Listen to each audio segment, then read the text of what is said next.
Judge Mablean will be life, because in everything we do, it involves the law. You came to court to testify about what you heard, what you saw, and what you know. She's fair. I don't have a hearing problem. This ear works good. This one works even better. She's firm. I'm not responsible for that ticket, and I'm not going to pay for it. Who says you're not going to pay for it? I make that decision, not you. She's honest. What you have to say? All I have to Nothing. say. This is Justice with Judge Mablean. Dewey Burns is suing Katrina Lewis in the amount of $379. Mr. Burns claims Ms. Lewis borrowed and broke his espresso machine. Ms. Lewis claims the plaintiff didn't want the espresso machine in the first place, so she feels she shouldn't have to pay. All rise. Court is now in session with the Honorable Judge Mablean presiding. Your Honor. Yes. Thank you. You may be seated. This is the matter of Dewey Burns versus Katrina Lewis. You're suing her for the cost of your espresso machine. That is right? correct, ma'am. You want it, well, she says it's broken, and you say you destroyed it. I loaned you my machine, and now I don't have it. I want you to pay for another one. Yeah. Tell me what happened. So basically what happened, I got married last year in June. On our wedding day, my mother had gotten us an espresso machine. Now, I used to drink a lot of coffee, but ever since I met Lily, I basically kicked coffee out of my diet entirely, like caffeine entirely. She's convinced me to drink water and tea for the most part, but my mom only knew how the old me liked coffee. She didn't know about how the new me was doing the health kick. Well, I had gotten the espresso machine, and my mother's a great lady. You never want to upset her or disappoint her. It's like the worst thing I've. She's sweet. So I called her up, and I admit I lied a little bit. I told her that I loved the gift. It was great. It was the best thing ever. But honestly, I rarely used it. It ended up in the garage for the most part because of Lily and I not drinking coffee at all. You were afraid to tell your mother you were no longer drinking coffee? I mean, she's a very nice lady. She's fragile, so. She's that fragile? Yeah, I mean, You say, Mommy, for health reasons, I'm no longer drinking coffee. I love the machine, the espresso machine, but can I replace it with a tea machine? I mean, my mom and I drink coffee. It was kind of like a thing. I didn't A ritual between you and her. Yeah. Okay. So, and then from that point on, the defendant, Katrina, is my coworker. We work at an advertising office where we do online marketing. And when I first met her, she's always been a caffeine junkie. And she always used to drink those 16-ounce energy drink cans at least twice, sometimes 3 times a day. Wow. And I love it. I always used to addicted. joke around with her and tell her that they were eventually going to kill her if she didn't stop drinking them and how bad they were. And she would always just laugh at me. And so one day we were talking about coffee, and my espresso machine came into the conversation. And it's sitting in your garage. Yeah, so it's sitting in my garage, not really getting any use. She asked if she could, borrow it since it wasn't getting any use. She doesn't know about it, so how did she ask if she could borrow it? Well, when we were talking, she had basically said that she is a caffeine junkie. She drinks a lot of coffee, and I told her that she should stop drinking them and drink a more natural way, get her caffeine in a more natural way with coffee. Well, first I suggested tea, but she completely shot that idea down. So I suggested, or I told her that I had a really nice espresso machine just sitting in my garage, not getting any use. And at that point, she said, since you're not getting any use out of it, can I borrow it? I told her it was okay for her to borrow it.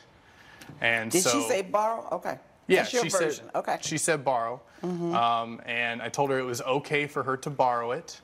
So I had brought it in the next day, and she had really loved it. She was slowly starting to, over time, wean herself off of the energy drinks and drink more coffee. And she let the coworkers use it as well during the week, which I was okay with. I said that was fine. And even he used it himself. He doesn't show his wife, but he was.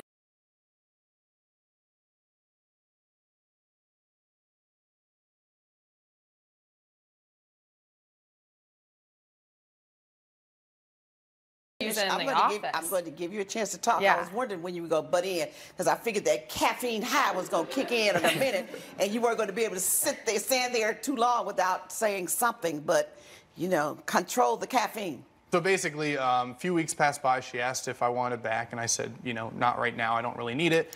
But then one weekend, my mother called me and said that she was coming to visit. And I was super excited. I hadn't seen my mom since the wedding, which was, you know, over a year ago.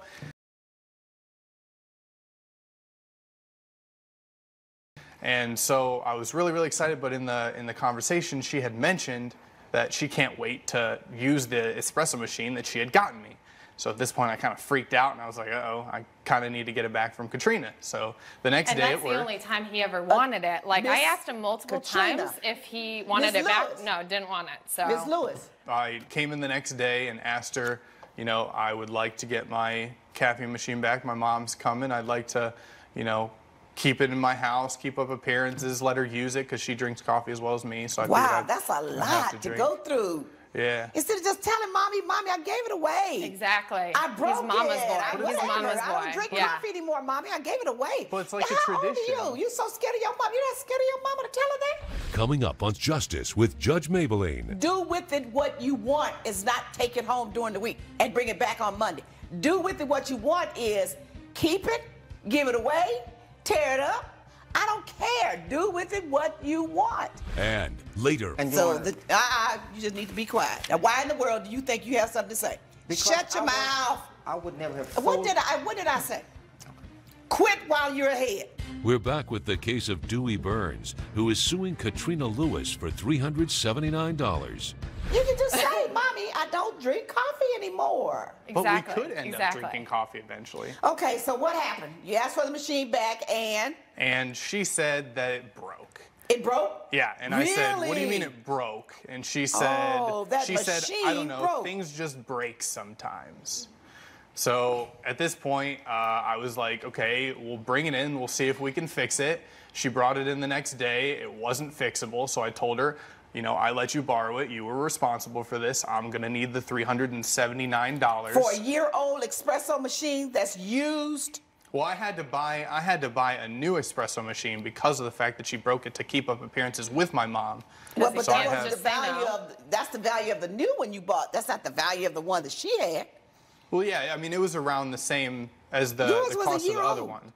It had been used. Go on, Ms. Lewis. So, I mean, I told him multiple times, do you want it back? I asked more than twice.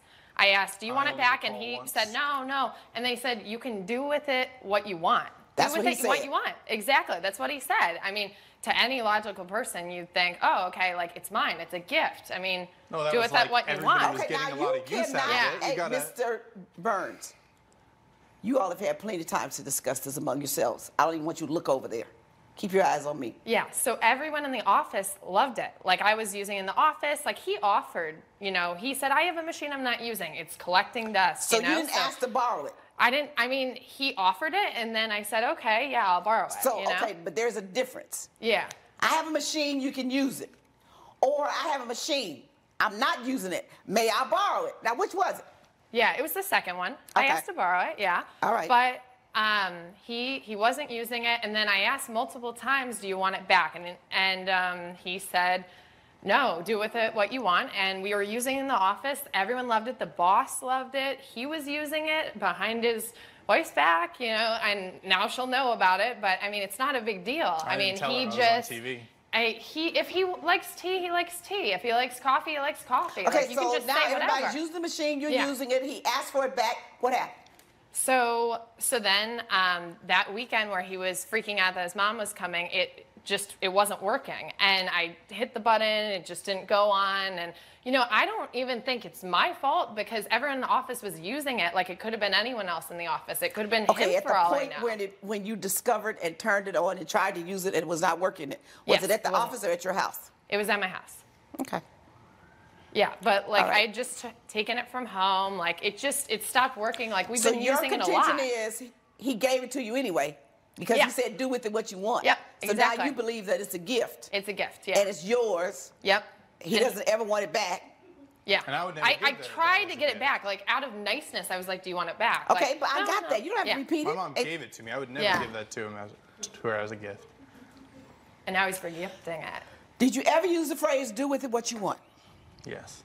Yes. Yes. Do with it what you want. You use that phrase. Yeah, it was like saying take it home during the week because a lot of people were using it. Do with it what you want is not take it home during the week and bring it back on Monday. Do with it what you want is keep it, give it away, tear it up, throw it away, break it, do with it what you want. That's a wide open phrase. Give it to somebody else. I don't care. Do with it what you want. You understand the English language? Yes. You're an educated man. You're an advertiser. I know you understand the importance of words and language in advertising. Absolutely. Right. So when you say do with it what you want, that's exactly what she could do, including break it. But I mean, I wouldn't give it away to her. I mean, it was probably poorly phrasing. If she gives it away herself, she's done what she wants, so you don't have it anymore. You've bought another espresso machine. That's what you needed to do to keep from, if that was so important to you to make up this appearance with your mother, you're making your mother out to be like she's a, crazy woman or something over an espresso machine. We give you a gift. Like I used to tell my daughter, I give you a gift because I think that you may like the gift. But if you don't like the gift, it's okay for you to say, Mommy, I don't like that. Or, Mommy, I can't use that. I appreciate the thought, but I can't use that. I'd rather for you to have something that you're happy with and you're going to use and you're going to get the best use out of it than leaving it in the garage. That wouldn't make me happy either. Why can't you just say, I don't want the espresso machine, Mom. We're no longer drinking it. But I'll keep it here at the house for you when you come. And you should have kept it at the house for Mommy when Mommy came, as opposed to giving it to Miss Katrina, Miss Lewis, and allowing her and all of your office mates to use it because you never knew if Mommy was going to come. I mean, I figured it'd be a nice gesture to her. It was Plus, a nice gesture. It was so nice that she doesn't have to pay you back, and it's so nice that it's now broken and you had to buy a new one. Judgment for the defendant. All rise. Judge Mablean has ruled in favor of the defendant. The plaintiff's claim has been denied. If you would have been nice, you would have just bought me a new machine after it broke. $379 is a lot of money to spend on something you don't even use. Grow up and tell your mommy that you don't drink coffee. Coming up. So, you just need to be quiet. Now, why in the world do you think you have something to say? Because Shut your mouth. I would never have What did I say? Quit while you're ahead. Judge Network featuring dynamic judges and live legal programming. Well, we're not at your school, we're in my courtroom. Unique court shows. Where is any information about the company? Live legal news. That's what you should have done. And a commitment to justice. Either you tried or you didn't. The next generation of court programming in one dynamic network. Justice Central. You're watching Justice Central. Stay tuned.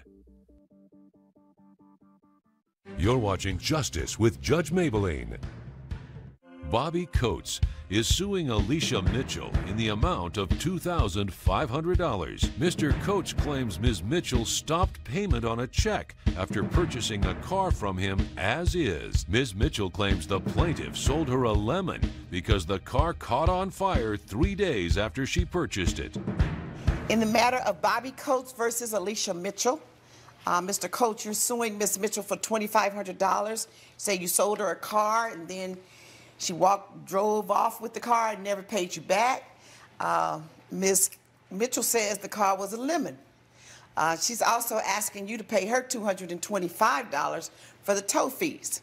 So let me hear your side. I first met Ms. Mitchell in church about 8 months ago. I noticed one day I observed Ms. Mitchell getting off a bus. And I was wondering whether or not she would be interested in buying my mother's car. My mother can't drive anymore because of her eyesight. So I approached her and she said she would be interested in taking a look at the car.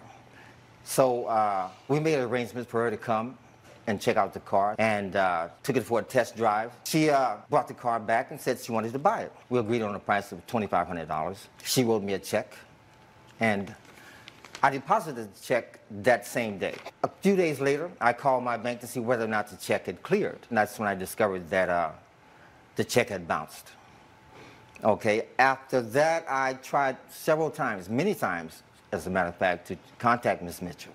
All right, on Saturday and Wednesday, the check bounces. Let me hear your version. I went to the house. When I first arrived there, I was checking the car out, and I smelled some gasoline. He said, I was trying to take it to the gas station to put some gas in it, but it didn't make it there. So I had to come back and put some gas in it, and some of it spilled out.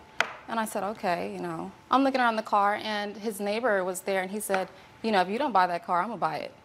And I said, well, okay, well, maybe I might need to consider buying it then, if, that's a good First impression. So I took the car for a test drive. I didn't notice anything with the car at the moment. Coming up. You just need to be quiet. Now, why in the world do you think you have something to say?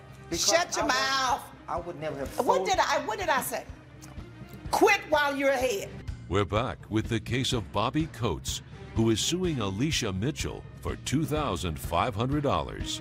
It started off a little slow, but I figured, It had it'd been been sitting sitting up there for for a 2 years, while, right? but that's okay. It was drivable. And I said, it's $2,500. I'm going to go ahead and purchase this. So now. you smell gasoline and you still didn't go check it out? In the car, I didn't smell any gasoline. Oh, okay. It was fine. Shortly after, I'm driving to work. I'm on the highway. The car started to smoke. I got out. I happened to look under the side by the wheel, and I see some flame there. Next thing I know, the car is up in flames. Fire department came, and they said, sure enough, there was a gas leak.